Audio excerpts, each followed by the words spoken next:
Hey, I'm Kate. My story ain't like the ones you're used to. It's a bit rough around the edges, kinda like me, I guess. See, I was 5 when my dad decided he'd had enough. Just up and left one day. My mom, Clara, well, she didn't take it too well. Can't say I blame her, but I sure as hell got the short end of the stick. Kate, do your damn chores. Clara's voice would cut through the silence of our small, cluttered house like a knife. She had this way of making me feel like I was nothing but a burden. I'm doing them, Mom. I'd shoot back, trying to keep my voice steady. I learned early on that talking back only made things worse, but sometimes I couldn't help myself. She'd just scoff, muttering something about me being just as useless as my dad. That stung. I didn't even remember him that well, but according to Clara, I was his spitting image, a constant, living reminder of the man who left us. Most days, she'd be out, trying to scrape together a life for us, or that's what she claimed. I spent a lot of nights alone, or worse, with her friends who barely tolerated my presence. Keep an eye on Kate, she'd say, as if I was some pet she couldn't be bothered to care for. The few times she was home, affection was in short supply. A head pat here, a distracted there as I tried to tell her about my day. It was like talking to a wall. One evening, I tried to hug her. I just wanted to feel like her daughter, you know? She stiffened up and pushed me away. What do you want now? She snapped, eyeing me like I'd asked for the moon. Nothing, I mumbled, stepping back. I learned to stop asking for hugs after that. School wasn't much better. I was the quiet kid, the one with the hand-me-down clothes, and the absent mom at every parent-teacher meeting. Why's your mom never here, Kate? The other kids would ask. What was I supposed to say? That she didn't care? One day, Clara came home in a foul mood, worse than usual. She'd had a fight with one of her friends, the kind that was supposed to watch me, but just let me fend for myself. Why can't you be more like other kids, Kate? Look at you, sitting there with your stupid books. You're just like your father, a complete waste of space. I bit my lip, holding back tears. Arguing would only make it worse. Sorry, Mom, was all I could say, even though I didn't understand what I was apologizing for. That night, I lay in bed, listening to the silence of the house. It was overwhelming, the feeling of being so unloved, so unwanted. I promised myself that one day, things would be different. I wouldn't end up bitter and alone like Clara. I didn't know how I'd make it happen, but I had to believe there was more to life than this. Then Mark came along. Mom married him in a whirlwind, and suddenly, we were a family again. But when Lily was born, it was as if I became invisible, a ghost wandering the halls of a house that no longer felt like home. Kate, look at your sister. Why can't you be more like her? Mom would often say, her gaze fixed on Lily with a warmth I hadn't seen in years. I tried to remember the last time she'd looked at me like that, but came up empty. I shrugged, attempting to ignore the sting of her words. What do you mean, Mom? She sighed, a sound of frustration and disappointment. Lily's so put together, so delicate. And you? You're always in those baggy clothes, hiding who knows what. You could be pretty if you tried. Mark would sometimes interject, a gentle mediator in our stormy household. Clara, Kate's fine the way she is. She's smart, kind. But Mom would cut him off, her voice cold. I'm talking to my daughter, Mark. Stay out of this. The divide between Lily and me grew as she embraced her role as the cherished child. She knew she was the favorite and used it to her advantage, sabotaging me with a smile on her face. Mom, Kate won't share her makeup with me. Lily would lie, knowing full well I had barely enough for myself. I bought that for both of you, Mom would snap at me, without bothering to check the truth. Why do you always have to be so selfish? But I'd start, only to be silenced by a look. Mark, bless his heart, tried to make peace, but his efforts were often in vain. One evening, as I helped Lily with her homework, she deliberately knocked her glass of juice over my papers. Oops, she said, not a hint of remorse in her voice. Lily, apologize to your sister, Mark said firmly, witnessing the scene. Lily pouted, turning her manipulation skills on. I didn't mean to, Daddy. I'm sorry, Kate. She lied, her apology as empty as her gaze. Mom walked in at the tail end, her eyes darting between us. Without missing a beat, she sided with Lily. Kate, can't you see she's sorry? Stop making a scene and clean this up. Frustration boiling within me, I cleaned up the mess, the injustice of it all burning in my chest. It was always the same, Lily's word against mine, and I was always the villain in Mom's eyes. One day, feeling a mix of desperation and longing for a connection, I called Mark Dad in a moment of vulnerability. It slipped out, natural as breathing, but the fallout was immediate and harsh. Mom's face twisted into a mask of fury. How dare you? You have a father, Kate, and Mark is not him. You're just trying to replace him because he didn't want you. Her words were like a physical blow, knocking the air from my lungs.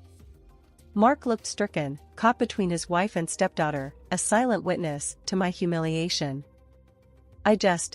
My voice broke, the hurt too deep for tears. I thought. What? That you could just pretend everything's okay? That you could make us a perfect little family? Mom's voice was venomous, each word a pointed dagger aimed straight at my heart. In the end, I retreated to my room, the sound of Lily's laughter echoing behind me. I was the outsider, the unwanted, living in a house divided by favoritism and silent battles. Mark tried to offer solace, but his kindness was a balm on a wound too deep to heal. Growing up wasn't easy, not by a long shot. As I hit my teen years, things at home went from bad to downright miserable. Mom's critiques got harsher, and Lily, well, she was blossoming into a mini tyrant, with Mom as her biggest cheerleader. One afternoon, I was trying on clothes in my room, the door barely cracked open. I could hear Lily's snickers from the hallway.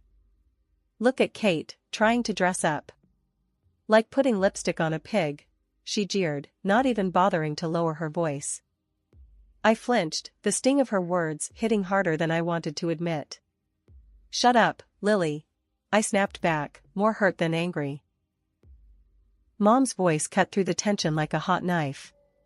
Kate, don't talk to your sister like that. And Lily's right, you know. Those clothes do nothing for you. I stood there, a mix of anger and humiliation washing over me. I wanted to scream, to tell them both off, but I knew it would only make things worse. Mark wandered in, oblivious to the brewing storm. What's all the noise about? He asked, looking between us. Lily's just being her usual charming self, I muttered, my voice dripping with sarcasm. Mark sighed, a look of resignation on his face. Girls, can't we all just get along for once? Tell her to stop picking on me, then, Lily whined, playing the victim like she always did. I'm not the one starting things, I protested, but it fell on deaf ears. Mark just shook his head and walked away, leaving me to fend for myself yet again. The next day at school, I overheard some kids talking about a party. For a fleeting moment, I entertained the idea of going, of being normal, for a change. But then reality crashed back in. I couldn't bring anyone home. Mom would make sure any friend or boy I liked would run for the hills with her comments. One evening, Mom was on one of her tirades about my appearance. You could be pretty if you actually tried, Kate. Look at Lily, she takes care of herself. I was at my breaking point. Why do you always compare me to her? I'm not Lily. Mom just rolled her eyes. Because she sets a good example. You could learn a lot from your sister. The words felt like a slap in the face. It was always Lily, always about how perfect she was and how I just couldn't measure up. I stormed off, my heart pounding in my chest. Alone in my room, I let the tears come. It was clear I was the odd one out in this family, the constant disappointment. And no matter how hard I tried, it felt like it would never be enough. Finding love should have been exciting, right? For most people, maybe, but for me it felt like walking through a minefield blindfolded. After everything at home, I was hungry for a bit of tenderness, something real and warm. But every time I thought I found it, boom, everything blew up in my face. I met Jake at work. He was funny, had a killer smile, and didn't seem to mind my awkwardness. We hit it off, and for a minute there, I thought, hey, maybe this could be it. One night, I decided to bring him home, thinking it'd be safe. Big mistake. Kate, who's this? Mom asked, eyeing Jake like he was some bug she found under the sink. This is Jake, Mom. We work together, I said, trying to keep my voice steady. Jake reached out, all polite and smiling. Nice to meet you, ma'am. Mom just nodded, her smile tight. Once we sat down, it started. It was like she had a radar for my vulnerabilities. So, Jake, Kate's not much of a looker, but she's got a good heart, I suppose. Keeps her room clean. That's something, right? Mom's voice was all sweet poison, her words slathered in fake honey. I could feel my cheeks burning, my heart sinking. Jake looked at me, confusion and pity in his eyes. That look, it just about killed me. Actually, I think Kate's great. Really smart and funny, Jake said, trying to defend me, but Mom wasn't having it. Oh, sure. But you know, boys always gotta be careful. Girls like Kate, they get clingy, think every date means wedding bells. Mom went on, each word a dagger. The evening couldn't end fast enough. Jake left, and so did any hope of us. He was cool at work, but distant. Couldn't blame him. Who'd want to dive into that hot mess? It wasn't just Jake. There was Tom, Darren, and a few others. Different faces, same story. Mom would either scare them off with her warnings, or Lily would do her part, spilling some made-up scandal about me. I stopped bringing guys home after that. Started meeting them outside, but the damage was done. My confidence was shot. Every date felt like a ticking time bomb, waiting for the moment they'd find out about my crazy family and bail. One night, after another failed date, I came home to find Mark sitting in the living room, alone. Rough night? He asked, the TV casting shadows on his tired face. Yeah, you could say that, I replied, slumping down beside him. Kate, you're a catch, you know that? Any guy would be lucky to have you, Mark said, sincere as always. I wanted to believe him, really, I did. But belief was a luxury I couldn't afford. Not with Mom and Lily always there, ready to remind me I wasn't enough. Thanks, Mark. Just gotta keep looking, right? I forced a smile, but inside, I was crumbling. Yeah, keep looking. He's out there, Kate. Someone who'll see you for the amazing person you are, Mark encouraged, his optimism a faint light in the darkness. I nodded, not really convinced, but grateful for Mark's belief in me. Maybe one day, I'd find someone who looked past the mess, saw me, and stayed. Until then, I'd keep searching, hoping for a love that could withstand the chaos of my life. A few years down the road, and here I am, Kate, at 27, carving out a slice of life for myself. I've got a decent job as an economist at this big company, and I've been living in my little slice of independence, a small apartment that's all mine. But the real game changer? Meeting Alex. He's not just some guy, he's the guy. The one I can actually picture the whole "till death do us part" scenario with. One evening, lounging on my thrift store couch, Alex turned to me, his eyes serious, but kind. Kate, I think it's time we introduce each other to our folks. I mean, if we're serious about this, and I know I am, they should know, right? My stomach did a somersault. Meeting his folks? Sure. My family?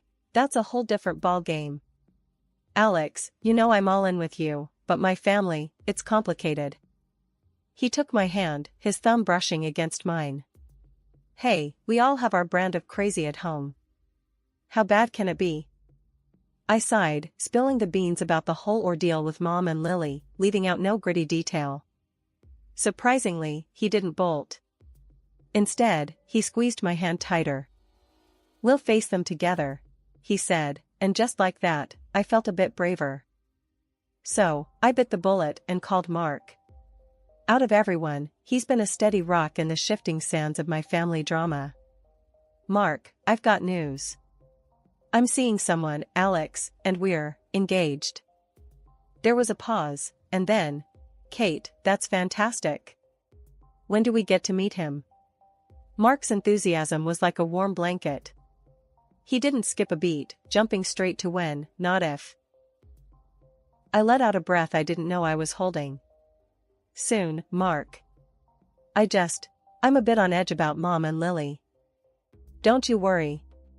I'll smooth things over on this end. Just bring that young man over. It's about time there was some good news around here." Hanging up, I turned to Alex, who'd been watching me with a mix of curiosity and concern. "Well, Mark's on board. Looks like we're doing this." He grinned, pulling me into a hug. "See? Step 1, down. We'll handle the rest just fine." But as the day approached, I couldn't shake off the nerves. Meeting Alex's folks went better than I could have hoped. They were warm, welcoming, everything you'd want in potential in-laws. It gave me a sliver of hope, maybe too much. Now, as I paced the length of my living room, I tried to muster that same hope for the upcoming dinner at my family's house. Alex, ever the optimist, assured me it'd be all right, but deep down, I knew the storm that was brewing. It was going to be a showdown, my past against my future. But with Alex by my side, I felt a tad more courageous.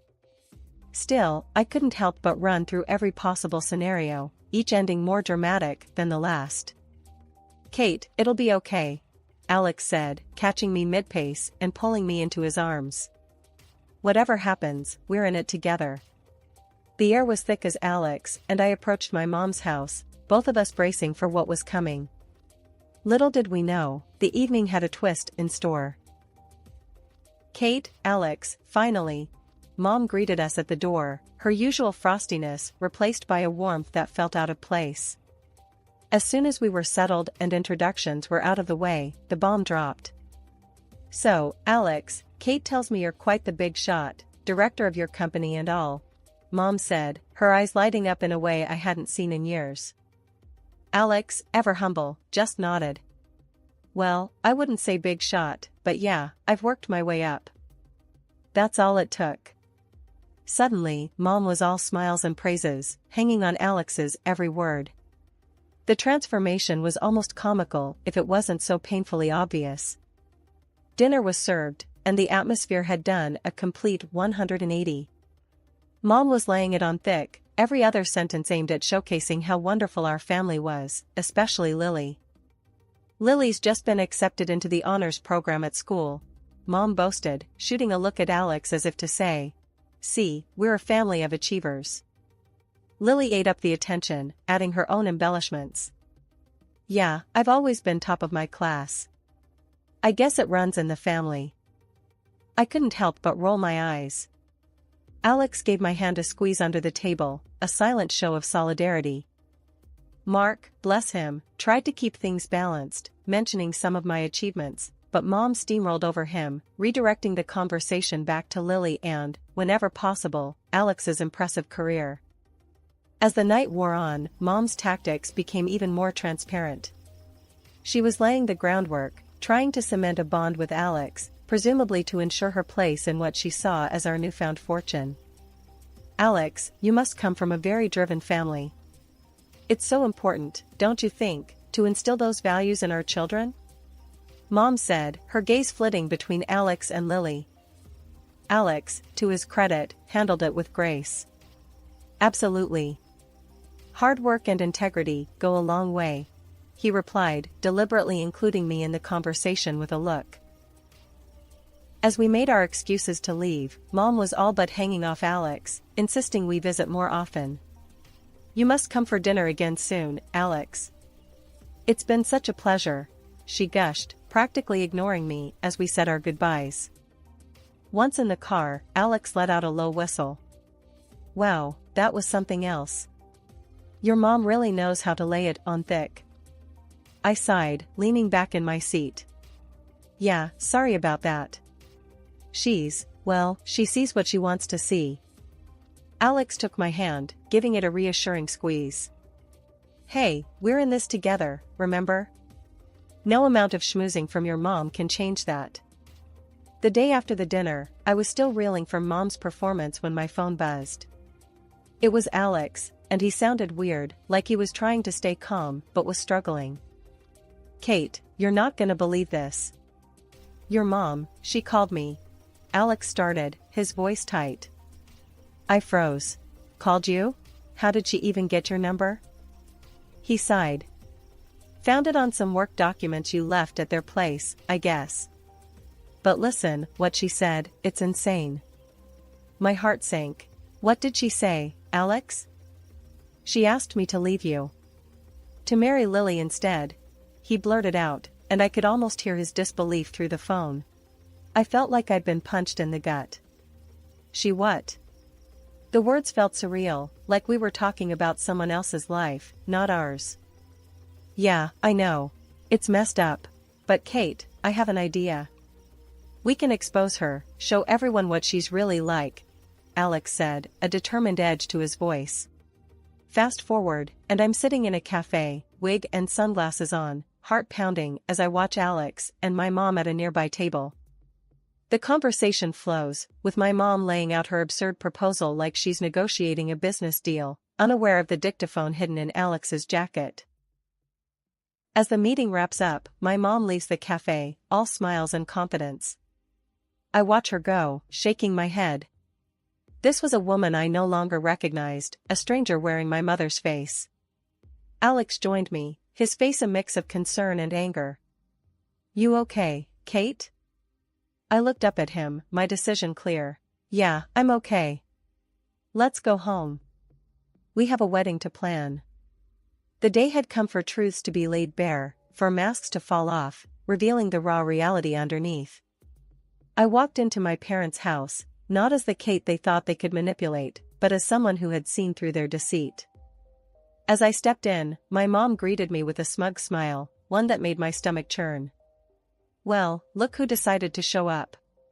Too bad Alex won't be joining us anymore, right? He's chosen Lily over you. She gloated, her voice dripping with false pity. Mark, standing beside her, looked confused, his eyes shifting between Mom, Lily, and me.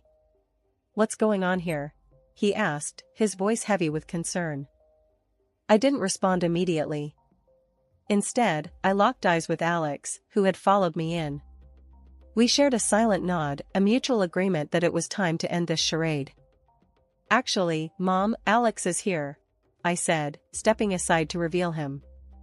Mom's face faltered, her confidence slipping for a moment before she masked it with indifference.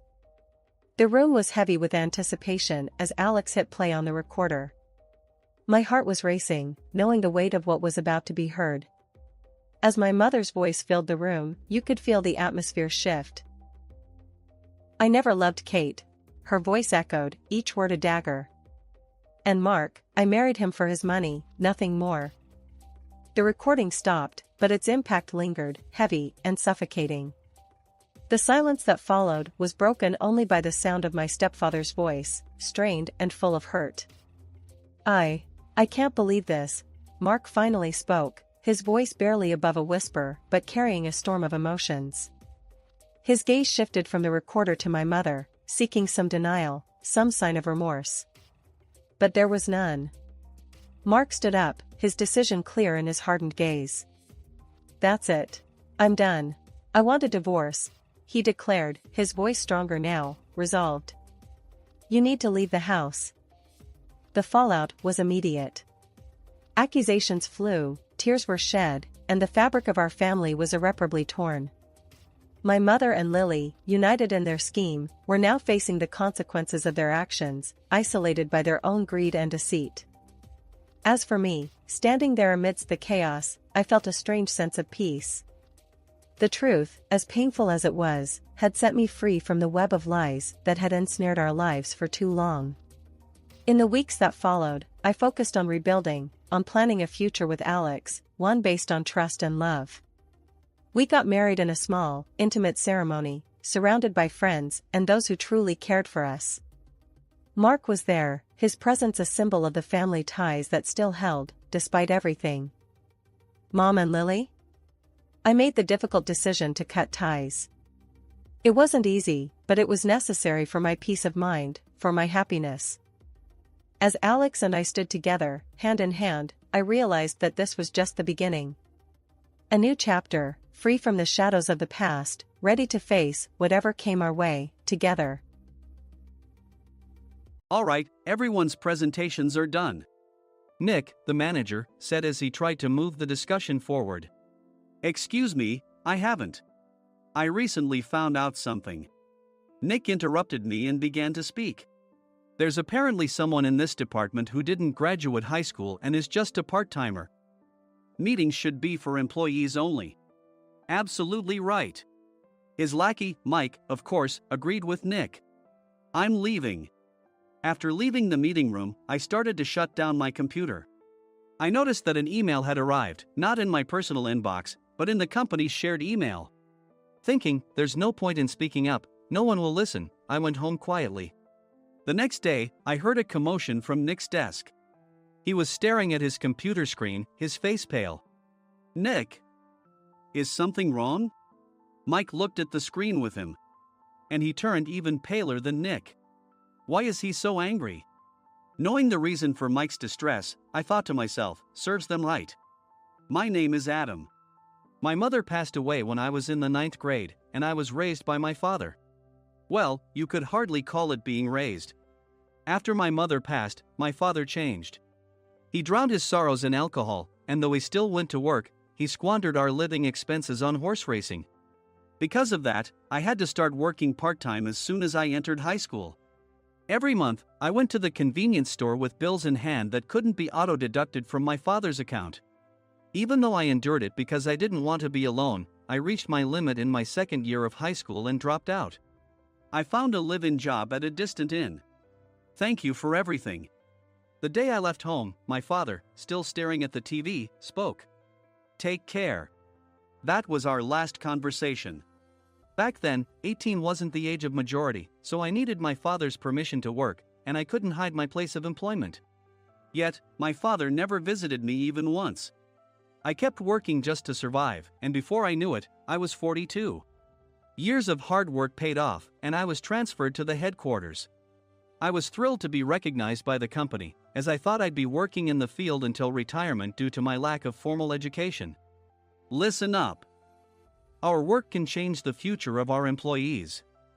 Don't drag us down. On my first day after the transfer, Nick, dressed in an expensive suit, spoke sternly. There was a reason for this. Our inn was located in a prominent tourist destination, known so well that everyone in the state could sing its commercial jingle. At its peak, we had 5 locations within the state. But that was long ago. Due to financial difficulties and aging facilities, only the place where I had worked for many years and the original establishment remained. I was prepared to lose my job anytime, but now there was a glimmer of hope. With the rise of social media, the tourist area where the inn was located started gaining attention again. Depending on how hard the sales department, where I was transferred, worked. We could either thrive or be forced to give up this prime location to the new hotel chains continuously popping up. For Nick, who had switched careers from another industry to strengthen our sales, this was a battle he couldn't afford to lose. I understood why he had to be strict. I will do my best. Nick sneered at my enthusiastic declaration.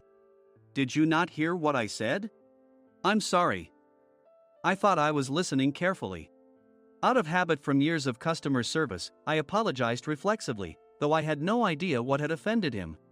Someone was watching me with a smirk. In this department, there are those who are expected to excel and those who have been shoved here because they have nowhere else to go.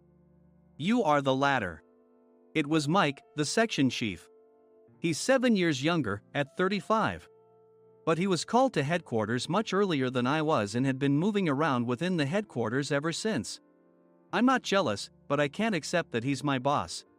Graduating from a prestigious university, he has an unusually high pride and caused many problems as a newbie. making things very difficult for me when I was the front desk leader. When I found out Mike was transferred to the sales department a month before me, I was disheartened. Mike is right.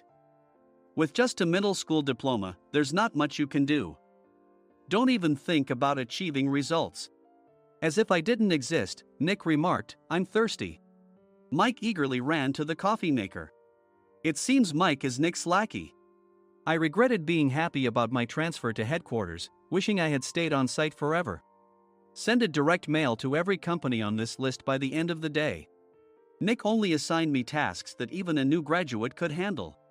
What? There are over 1,000 companies. You want me to send to all of them by today? Yes, if you and your fellow misfits split the work, even those with nowhere else to go should finish by today.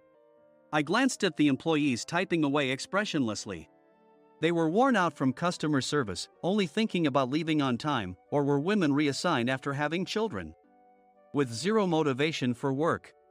Even Sam, a new graduate from the same university as Mike, who was supposed to be among the expected achievers, had no enthusiasm for the job. Having joined the company wanting to do customer service. "I don't care what they say, I plan to quit any time," he said. Only Nick and Mike were highly motivated, making all the decisions between the two of them. I originally only wanted to work at the inn to survive and had no particular attachment to this job. I swallowed my words, thinking I had no right to reprimand them. About a month after the transfer, Nick told us with a frustrated look. "To commemorate the 50th anniversary, we've decided to create a plan exclusive for one group per day.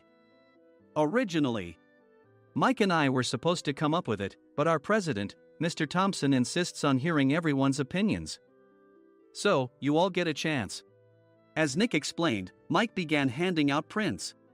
"Make sure not to embarrass Nick. If your ideas are half-baked, you'll have to redo them." It seemed that they had printed his handwritten notes by Mr. Thompson, which included several questions and a section for free responses. It made sense why Nick had to seek our input, given that all responses had to be submitted to Mr. Thompson. We were given a week to think about it, and a meeting was scheduled to compile our ideas. My plan is to let guests enjoy both the old and modern America. Nick began the presentations. Guests would watch a master confectioner at a nearby traditional sweet shop make sweets in front of them.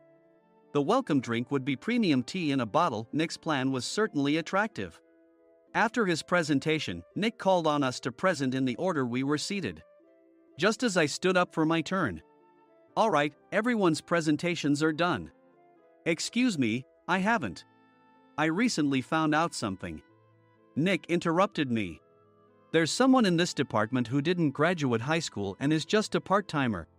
He was likely talking about me. I joined the company as a part-timer and was made a full-time employee when I turned 20.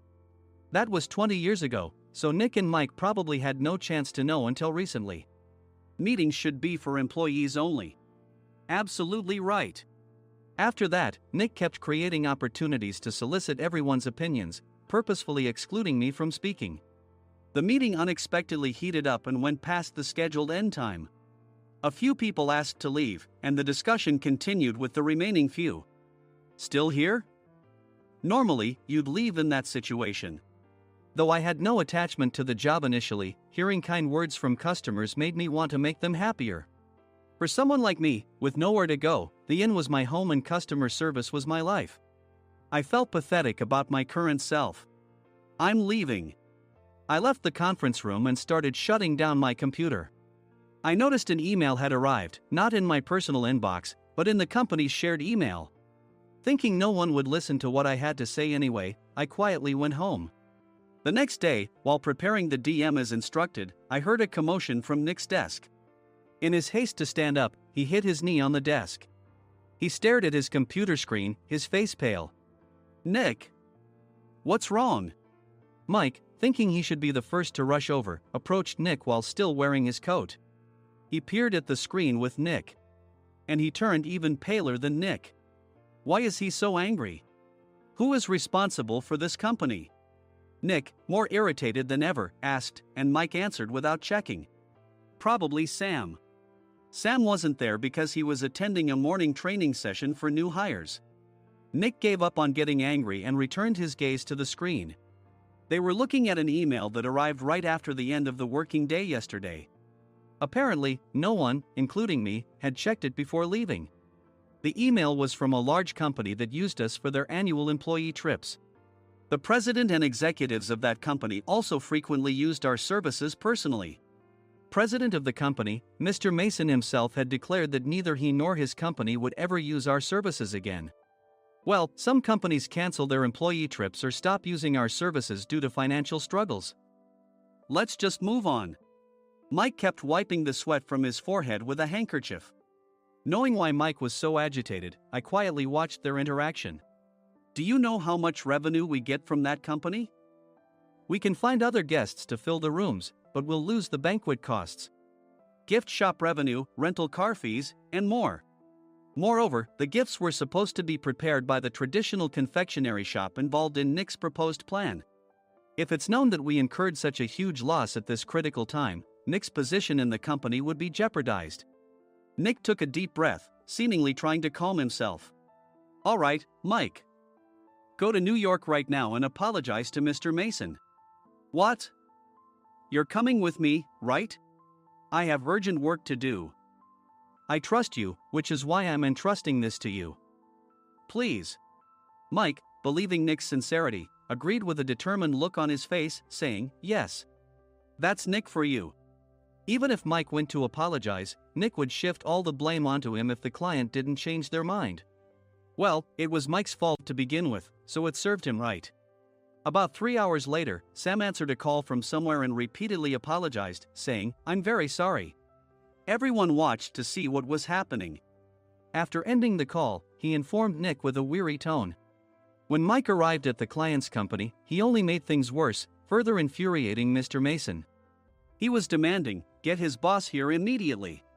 It was no wonder Sam was exhausted, dealing with such a call right after returning from training. What is that idiot doing? All right, Adam, you're coming with me. If sacrificing Mike didn't work, then I must be next. Normally, I'd want to refuse at all costs, but I saw an opportunity in this situation. If I can be of assistance, I'd be happy to join you. I immediately followed Nick, and we flew to New York. When we introduced ourselves at the reception, it became clear how serious the situation was, as the receptionist personally escorted us to the president's office. Angry voices leaked through the door, making both Nick and me uneasy. Excuse me. I'm Nick, the supervisor. I understand my subordinate has caused you trouble, and I deeply apologize. Nick, with his experience in the corporate world, knew enough to offer an apology before excuses. However, his customer service skills left much to be desired. I sighed as I saw Mike trembling like a small dog in the corner of the room. What kind of training are you giving your subordinates? Mr. Mason glared at Nick with a red face. The intensity of his gaze made even Nick take a step back. Regrettably, I joined this company only 2 years ago and was unaware of Mike's issues.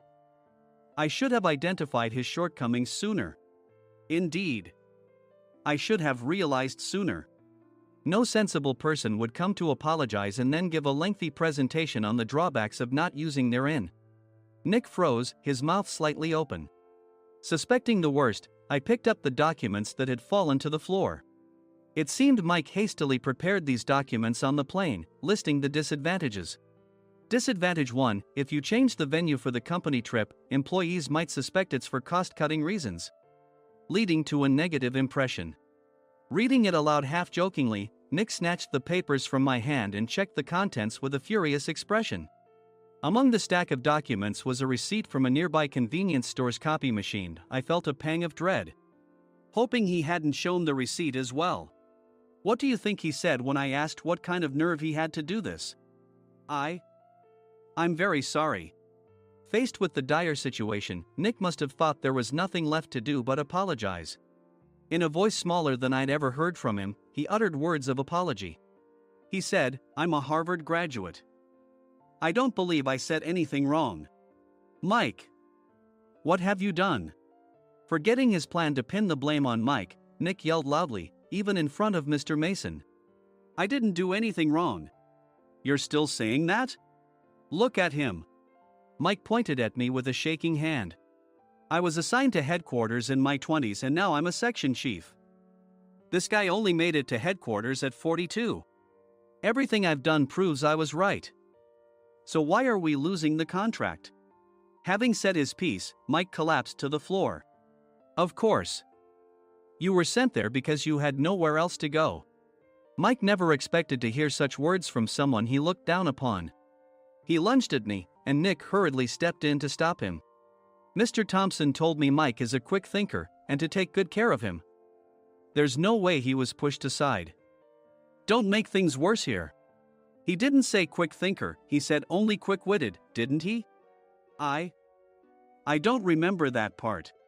I recalled the many troubles Mike caused when he was a newbie.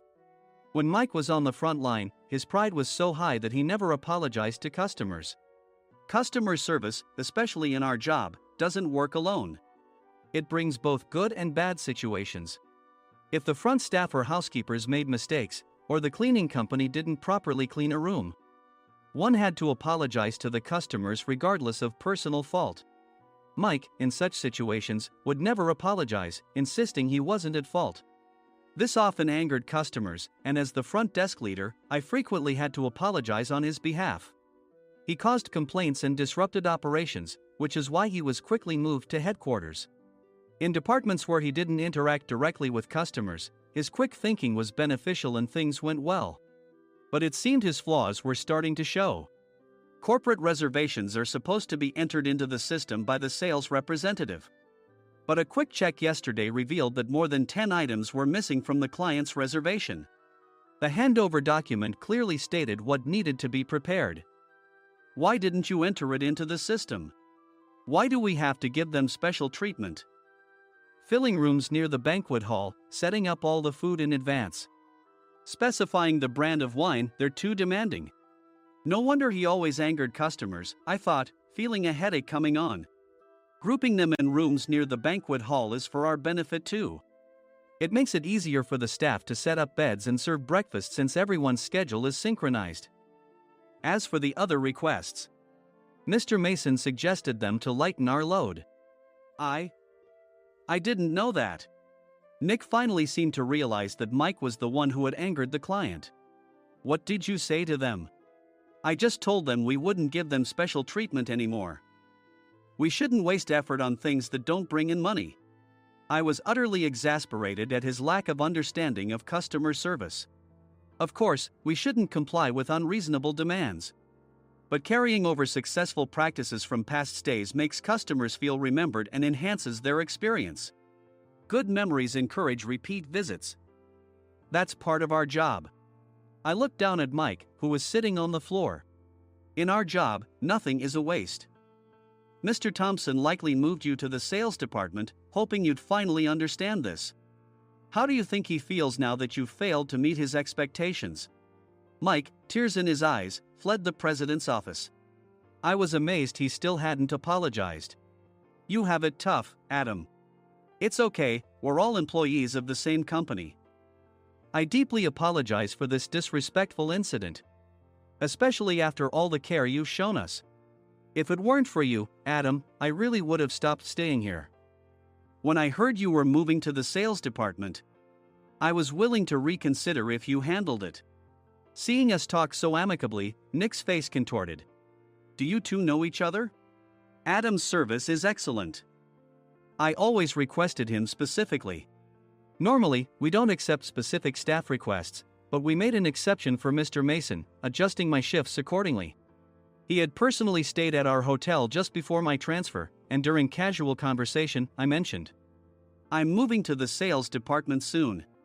If I hadn't told him then, things could have been much worse. Please continue to take care of us. I look forward to it. On the return flight, Nick awkwardly offered me a can of beer. It's still working hours. Of course, I had no intention of forgiving him for a single beer. Nick might try to pin everything on Mike and avoid any consequences. While pondering this, a startling fact came to light. Nick, the tea bottles for the plan have arrived. I handed Nick a bottle labeled with our inn's name. They look good. What are you talking about? These are plastic bottles. I had assumed we would use the trendy, high-end bottling tea. But what arrived were ordinary plastic bottles of tea with customized labels. The only unique aspect was the label, which had the inn's name, making it look customized. Upon further investigation, I discovered that a substantial amount of money was set to be paid to the tea company. It was priced like bottling tea. Does this plastic bottle really cost $100 each? The tea inside is specially blended for us. The extra cost is for that. Wouldn't it be better to use another tea company? Or is there a specific reason we must use this one? As Nick continued to make excuses, I showed him a printed email. I informed the tea company's president, Mr. Mitchell, that we discovered irregular payments and he confessed. He said you two were high school classmates and planned to split the extra money. That idiot. Why did he confess? That's not important. You should worry about yourself, this could turn into a police matter. Opening the bottle cap, I suggested. How about calming down with this tea? It supposedly has a relaxing effect. Nick drank the tea frantically. In the following days, decisions were made about their fates. Mike was reassigned to the General Affairs Department, with no chance of transfer or promotion, as per Mr. Thompson's orders. As for Nick, since the payment to the tea company hadn't yet been made, he narrowly avoided legal trouble. Instead, he was encouraged to leave the company, and to avoid further complications, Nick submitted his resignation. Rumor has it that connections between HR departments have made it difficult for him to find new employment. Even though it was good to have those two gone, something unexpected happened in the sales department. Everyone became motivated and united in refining the 50th anniversary plan. In the end, my plan was adopted. We collaborated with the Tourist Information Center to provide personalized guides. The plan, tailored to the number of guests, was truly special for the 50th anniversary. Hey, is Adam's family coming to stay? I immediately booked that special plan for my family. Sam noticed it on the reservation list and quickly picked up on it. Yes, I'm inviting my father. That's great. I might invite my parents too. I lacked the courage to face my father just as Adam. But here, with the confidence Mr. Mason praised, I felt ready. The 50th anniversary plan was a perfect opportunity to reconnect with my father. I hoped to bring back the days when we could laugh together as we once did.